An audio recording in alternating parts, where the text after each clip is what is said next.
नमस्ते all beautiful souls. Divine talk में आप सभी का बहुत बहुत स्वागत है।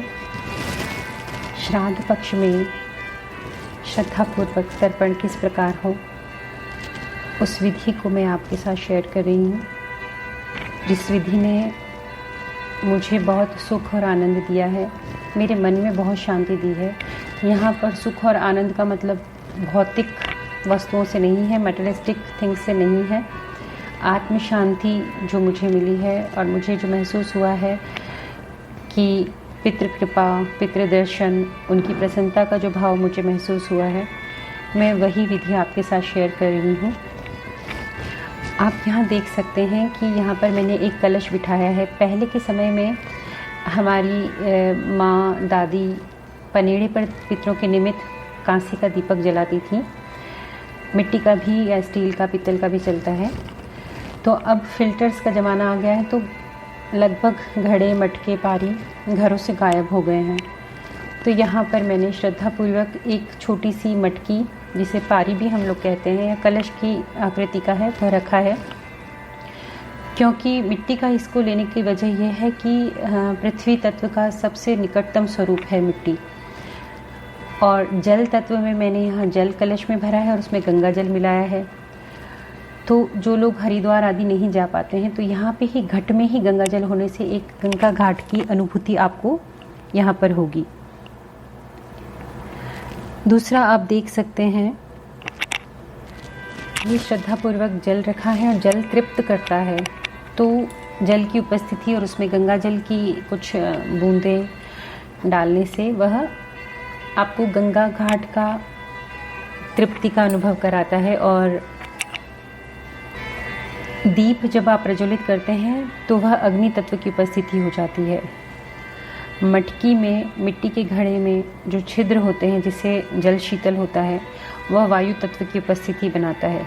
और जिस स्थान पर मैंने ये वस्तुएं स्थापित की हैं वह आकाश तत्व का प्रतिनिधित्व करते हैं। श्रद्धापूर्वक मैंने यहाँ पर कुछ पुष्प अर्पित किए हैं कि मैं सुबह की पूजा और शाम की पूजा कर भी लेती हूँ, तब भी जो भी इस पितृपक्ष में जो भी पितृपूर्वज शक्तियाँ घर में जिस समय भी विज़िट करती हैं, आती हैं, देखती हैं, तो उनको यहाँ जल और पुष्प हर समय दिखते हैं श्रद्धापूर्वक। तो एक सीधा संदेश आता है कि मैं उनकी बहू पुत्री, मैं उनकी धर्म को उनके वंश में बढ़ाने वाली वह श्रद्धा रखती है पितृपूर्वजों में, और मैं अपनी सामर्थ्य और बुद्धि क्षमता के अनुसार जो श्रेष्ठ है वह करने का प्रयास करूँ। ये सीधा संदेश उनके पास पहुंचता है। यहाँ पर मैंने चंदन से एक पितरों का महामंत्र लिखा है जो उनके प्रति श्रद्धा व्यक्त करता है। 15 दिन के लिए ये कलश यहाँ पर बैठा है और इस कलश पर जो स्थापित ये कलश है, इस कलश पर मंत्र लिखा है मैंने चंदन घोलकर। आप इसे साधारण कागज में पेन से लिखकर भी चिपका सकते हैं। यह मंत्र से यह जल अभिमंत्रित हो रहा है और अंतिम दिन में मैं इसे पीपल में अर्पित कर दूंगी जब पितरों के इस लोक से विदा होने का समय होगा। तो आपने देखा है कि पुष्प श्रद्धा का प्रतीक हैं, दीपक उनके प्रति श्रद्धा का प्रतीक है। जो मंत्र मैंने लिखा है तो सीधा संदेश है कि मैं आप में श्रद्धा रखती हूँ, मैं आपका आशीर्वाद चाहती हूँ, मैं बारंबार नमस्कार करती हूँ। और जब स्त्री करती है या पुरुष करता है, घर का कोई भी सदस्य करता है, क्योंकि आज के समय में कार्य की जो समय बाध्यता है वह बहुत ज़्यादा हो गई है कि सभी को सभी समय ये नहीं मिलता कि वह विधान से कर पाएँ। लोग कुछ कहते हैं कि तर्पण आप सुबह 10 बजे से 4 बजे के मध्य कर लें, पर ऐसा नहीं है। वह इस लोक में आए हैं, इस पखवाड़े में, पितृपक्ष में वे सभी यहीं रहते हैं। आप जब उन्हें प्रेम और श्रद्धा से याद करते हैं वो उपस्थित होते हैं। आप अपने पिता को दिन में 2 या 3 बार जल का गिलास देते हैं या चाय पिलाने को पूछते हैं या भोजन कराते हैं या पूछते हैं। अब वो आपको उत्तर नहीं दे सकते, पर वो स्वीकार ज़रूर करते हैं और कम से कम उन्हें ये दिखता है कि आप उनका ध्यान रख रहे हैं, आप उन्हें पूछ रहे हैं। जैसे मेहमान आते हैं हम आवभगत करते हैं, उसी प्रकार से। तो ये पितृलोक के मेहमान हैं और यहाँ आए हैं। अब यहाँ पर कुछ मुख्य बातें हैं कि हींग और राई का प्रयोग क्यों न करें भोजन में, जब हम भोजन भी अर्पित करते हैं। हींग और राई देवताओं को अर्पित की जाती है। तो उस समय क्या होता है कि जब पितृलोक की ये पट खुलते हैं और सभी देवता शक्ति यहाँ पर आती है। उस समय ये होता है कि देवता श्रेणी के पितृ भी यहाँ होते हैं, और जो आप अलग अलग योनि समझते हैं, श्वान योनि, जो खग योनि में हम कौवे को देते हैं और गाय को देते हैं, तो अलग अलग श्रेणी के पितृ यहाँ होते हैं। तो देवता श्रेणियों को तो हींग और राई का भोजन भी स्वीकार्य होता है, परंतु आपने देखा है जो लोअर रिलिम की एंटिटीज़ बन जाते हैं, जो पितृ, वो लोग इसे स्वीकार नहीं कर पाते, क्योंकि ये नज़र उतारने या ऐसी एंटिटीज़ को दूर करने के लिए प्रयुक्त किया गया है। सनातन काल के जब से ये धर्म चल रहा है, तब से प्राचीन समय से ये विधि चल रही है। हमारी माताएं नज़र उतारने के लिए राई का उपयोग, सरसों का उपयोग करती हैं, और हींग माता को प्रिय है। हींग की पुड़िया भी रखाते हैं। जिन दुल्हनों को हल्दी मेहंदी लग जाती है और उनको अत्यंत आवश्यक कार्य से अगर यदि घर से पैर बाहर रखना है, तो उनके पास हींग रखाई जाती है। अब इसे कौन जानता है और कितना मानते हैं, ये अलग बात है, क्योंकि समय परिवर्तित हो गया है, लोगों की विचारधाराएं बदल गई हैं, पर ऐसा होता है। और ये मुझे अपने ही घर के बड़े बुजुर्गों से ये मुझे ध्यान है, और मैंने भी अपने कई जो मेरी सोल फैमिली है, जिनको मैं सजेशन देती हूँ, जो मुझसे एडवाइस लेते हैं, उनको मैं जब समस्या आती है तो मैंने उनको एडवाइस किया हुआ है। तो ये उस लोअर रिलीम के पितृपूर्वजों को दूर कर देते हैं, इसलिए हम भोजन में हींग और राई का प्रयोग नहीं करते हैं। हल्दी का प्रयोग भी हम कम करते हैं, पर फिर भी हमारी कामना रहती है कि हम श्रेष्ठ भोजन अर्पित करें। अभी मैंने आपको कलश के यहाँ रखने और उस पर मंत्र लिखने का मतलब पुष्प आदि और दीप प्रज्वलित करने के बारे में बताया है। अब आप दूसरी थाली देख रहे हैं, उसमें एक स्टील का लोटा है। उस स्टील के लोटे में शुद्ध जल है, उसमें कच्चा दूध है थोड़ी सी मात्रा में, काले तिल हैं, और उसमें ही सुगंध के रूप में मैंने अगरू छिड़का हुआ है। उसमें ही कुछ पुष्प डाल देंगे, और दूसरा आप तिनके जैसी चीज़ देख रहे हैं, वो कुशा है और पुष्प है। इसको हम तर्पण के लिए इस्तेमाल करेंगे। एक और थाली है जो भोजन के लिए है। प्रतिदिन यदि इस प्रकार से भोजन नहीं बन सकता है, तो भी आपसे जो संभव होता है, घर में मठरी है या कोई अच्छी क्वालिटी के बिस्किट हैं। बिस्किट को वैसे मैं और पैकेट फूड को प्रेफर नहीं करती हूँ, पर इतनी भाग दौड़ के जीवन में जो उपलब्ध है वो आप करिए। आप यहाँ रखिए और बाहर किसी को डोनेट कर दीजिए। प्रतिदिन नहीं भी हो सकता है तो आप जिस दिन पंचमी में बोलती हूँ, क्योंकि पंचमी में जो बाल श्रेणी के पितृपूर्वज जो गए हुए हैं, उनका जो है श्राद्ध तर्पण आदि माना जाता है। नवमी में मातृ नवमी, जो भी मातृ रूप शक्ति में गई हैं, सास पर सास और परदादी या ऐसे जो श्रेणी की स्त्री रूप में जो गई हैं, उनके लिए हो जाता है। और अमावस्या पे तो सर्व पितृ कार्य होता है, तो सभी पितृ श्रेणी में आ जाते हैं। जो बाकी दिन नहीं कर पाते, उन्हें अमावस्या में बहुत अच्छे से करना चाहिए। हो सके तो 2, 3, 5, 35 वर्ष से अधिक आयु के व्यक्तियों को, इसमें जाति की कोई भावना नहीं है, जिनके कर्म शुद्ध हों, जिनके विचार अच्छे हों, जो आपके प्रति प्रेम की भावना रखते हों, जो प्रसन्न होकर आप जो दें उसे ग्रहण करें, उन्हें प्रदान कीजिए। पंडित और ब्राह्मण मिलता है और अच्छे कर्म वाला ब्राह्मण मिलता है तो श्रेष्ठ है, अन्यथा जिसके भी कर्म अच्छे हैं वह ब्राह्मण है, जिसके भी ब्रह्म तुल्य कर्म है वही ब्राह्मण है। तो यहाँ जाति की कोई बात नहीं है, इसे अन्यथा न लें। और मैंने आपको तर्पण की थाली बता दी है, मैंने आपको भोजन की थाली बता दी है, कलश बता दिया है। एक मैंने यहाँ पर खाली थाली रखी है किनारे वाली, इसमें पहले कुछ जल डाल देंगे और फिर हम इसमें तर्पण की क्रिया करेंगे। तर्पण की क्रिया में हमें कुछ मंत्र उच्चारण करने हैं। उसमें हमें सबसे पहले सर्वप्रथम पितरों का आह्वान करना है। पितरों का आह्वान करने का जो मंत्र है मैं वह बोलती हूँ, और आपको ये लिख कर भी दिया जाएगा और डिस्क्रिप्शन बॉक्स में भी मिल जाएगा। ओम आगच्छन्तु मे पितर इमं गृहन्तु जलांजलिम।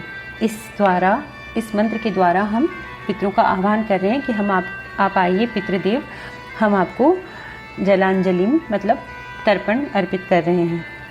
तर्पण के समय जो मंत्र बोलने हैं, फिर आप क्या करेंगे, पितृ तीर्थ मुद्रा बनाएंगे, जिसमें हम हाथ को थोड़ा सा, दाएं हाथ को थोड़ा घुमा लेते हैं, और जो जल, तिल, पुष्प आदि हम लेते हैं, सुगंधित जल, दूध, कच्चा दूध मिला हुआ और तिल मिला हुआ, उसके इस अंगूठे पर हम अपने कुशा को टच करते हुए और अंगूठे की तरफ से हम दाईं ओर उस जल को अर्पित करते हैं। उसे पितृ तीर्थ मुद्रा कहते हैं। तो हम इस तरीके से हमने आह्वान कर लिया है। अब हम जल ले लिया है हमने, और हम ये मंत्र बोलेंगे। प्रत्येक मंत्र को 3 बार उच्चारित करना है, 3 बार तर्पण करना है। इसमें आपके सभी लोगों के पितरों का तर्पण सम्मिलित है इन मंत्रों में। पहला मंत्र है ओम कव्यवाडनलादयः पितरस्य तृप्यताम्। ऐसे हाथ में जल लिया है और आपको दाईं ओर अंगूठे की धार बनाते हुए छोड़ देना है। यह आपका पहले मंत्र का पहला तर्पण हो गया। इस मंत्र को 3 बार कहिए, 3 बार तर्पण कीजिए। फिर हम चतुर्दश यम के रूप में जो व्याप्त हैं हम उन्हें याद करेंगे। ओम चतुर्दश यमस तृप्यताम्। फिर हम तर्पण करेंगे। ओम भूः पितरस्य तृप्यताम्। फिर हम तर्पण करेंगे। प्रत्येक मंत्र को 3 बार करेंगे, अर्थात कव्यवाडनलादयः पितरस्य तृप्यताम् यह भी 3 बार, ओम चतुर्दश यमस तृप्यताम् यह भी 3 बार, ओम भूः पितरस्य तृप्यताम् यह भी 3 बार, ओम भुवः पितरस्य तृप्यताम् यह भी 3 बार, ओम स्वः पितरस्य तृप्यताम् यह भी 3 बार, ओम भूः भुवः स्वः पितरस्य तृप्यताम्, ओम भूः भुवः स्वः पितरस्य तृप्यताम्, ओम भूः भुवः स्वः पितरस्य तृप्यताम्। इस प्रकार हम तर्पण की क्रिया को पूर्ण करेंगे। श्रद्धापूर्वक पुष्प चढ़ाएंगे, नमस्कार करेंगे। जाने अनजाने हुए किसी भी अपराध के लिए हम सच्चे हृदय से क्षमा मांगेंगे और यह तर्पण का जल तत्पश्चात हम किसी गमले में या किसी पेड़ में की जड़ में अर्पित कर देंगे। भोजन जब आप भोजन खिलाते हैं तभी भी आपको ऐसे ही करना है। भोजन की थाली मध्य में रखनी है, जल हाथ में लेना है, अपना नाम बोलना है, अपनी गोत्र बोलनी है और उसके बाद आपको क्या करना है, आप ये भाव रखेंगे कि आप पूरे परिवार का प्रतिनिधित्व कर रहे हैं। तभी आप अपना नाम और गोत्र बोलकर उसको दाईं ओर से क्लॉकवाइज ऐसा 3 बार घुमाकर और उसको दाईं ओर अंगूठे से धार देकर छोड़ देंगे। वह भोजन पितरों को अर्पित होगा। उसके बाद आप इस भोजन को कोई आपको योग्य व्यक्ति मिलता है उससे करा सकते हैं, नहीं मिलता है तो गौ को भोजन कराने से भी सभी पितरों को प्राप्त होता है, ऐसी मान्यता है। तो ये बहुत साधारण विधि है। आप इसे सारा समय नहीं कर पाते हैं तो भी श्रद्धापूर्वक आप इसे अमावस्या पे अवश्य करें। श्रद्धापूर्वक अमावस्या पे करने के साथ ही आप भोजन उस दिन अवश्य प्रदान करें। वस्त्र आदि की भी अगर आपको सामर्थ्य है तो आप 1, 2 या 5 व्यक्तियों को उनके आवश्यकता के अनुसार वस्त्र, तौलिया आदि अंतः वस्त्र जो हैं वो आप उन्हें समर्पित कर सकते हैं। श्रद्धा और विश्वास के साथ इसे करिए, निश्चित रूप से आपके पितृ प्रसन्न होंगे। मैं सभी के लिए, जो भी इसे देख रहे हैं, समझ रहे हैं और जो ग्रुप में जुड़े हुए हैं, उन सभी के पितृ पूर्वजों के लिए मैं प्रार्थना करती हूँ कि उन्हें शांति, कल्याण, प्रकाश और सद्गति प्राप्त हो। मैंने इसे अपने लेवल पर चेक किया है और पूर्णतः देवी प्रेरणा से और आज्ञा लेकर मैंने ये आप लोगों के साथ शेयर किया है और इससे आप लोगों की कार्मिक बंधनों से आपको मुक्ति मिले और आप पितृ ऋण से मुक्त हों, ऐसी मेरी कामना है। और आप इसे करेंगे। मैं मंत्र जो है, विशेष मंत्र, वह भी मैं आप सभी के साथ शेयर कर रही हूँ और उसको डिस्क्रिप्शन बॉक्स में लिख दूँगी। तर्पण के मंत्र भी मैं लिख दूँगी और अमावस्या के दिन आप ये विशेष तौर पे कर लें तो ये उचित रहेगा। मैं चौराहे पे या इधर उधर पेड़ों के नीचे दीप रखने में विश्वास नहीं करती हूँ, क्योंकि कई बार हम अलग शक्तियों को आकर्षित कर लेते हैं। ये मेरी मान्यता है। अगर किसी को कोई इस विषय में चिंता नहीं है और उसको कोई ऐसी शंका नहीं है तो वह अपनी इच्छा से कर सकते हैं। ये मैंने अपनी मान्यता के अनुसार आपको बात कही है। नित्य पुष्पांजलि कर सकते हैं, नित्य तर्पण करें यदि कर सकते हैं। भोजन प्रसाद में कुछ भी अर्पित कर सकते हैं पितरों को याद करके, तो अवश्य करें। घर का एक सदस्य भी ऐसा कर लेता है तो सभी को इसका पुण्य प्राप्त होता है, पितृश्रेणी प्रसन्न होती है और हमारे कार्य बनने लगते हैं। और इन सभी कार्यों में है विधि से कुछ गलत हो सकता है, उच्चारण में कुछ गलत हो सकता है, पर आप जब पूरी श्रद्धा से नमस्कार करते हैं, जाने अनजाने अपने अपराधों की क्षमा मांगते हैं, तो उससे सभी कार्य सफल हो जाते हैं। और आप सभी के पितृ पूर्वज आप पे प्रसन्न हो, आप लोगों के पितृ ऋण से